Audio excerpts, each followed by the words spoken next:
So this is Crochet Physiology Part 2, and for this you need a hook. I've got a size 4mm hook, and you need a ball of yarn. And here I've just got some cheap acrylic double knit weight yarn, because that's what you'd normally use a 4mm hook with. So to start off, as your loose end of the yarn, you want to keep that on the right if you're right-handed and opposite if you're left.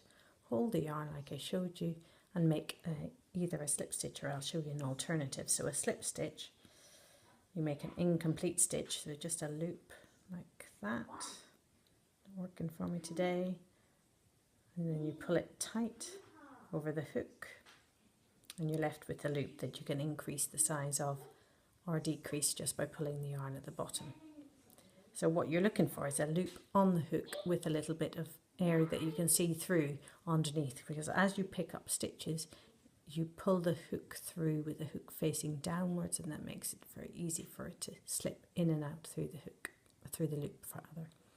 So I do it a slightly different way. So if I undo that stitch, as I hold it like this with the end of the yarn, the short end of the yarn between my thumb and forefinger, I'll pick up the yarn like this and just twist the hook around, so I've got a loop there like that, but it's not fixed. And what I do then is I just hold it with my fingers, and you can see that I've got a little gap in there too.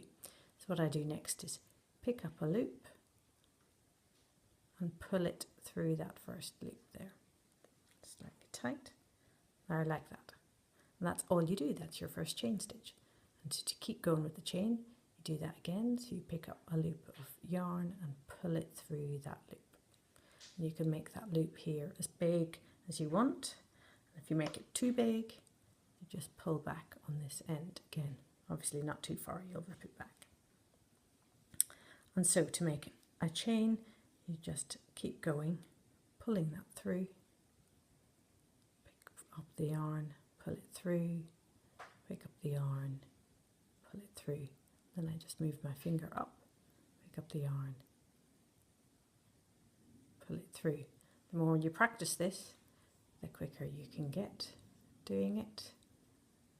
And then it's pretty easy to count the number of chains that you've done, because each V is one of your chain stitches. So if I bring that up a little bit closer, you can see that your V here is the front of a single chain stitch, and on the back you should have a little bump that looks like that. So this is the back of your chain, and that's the front of your chain, and that makes a difference when you start working into it in the next row.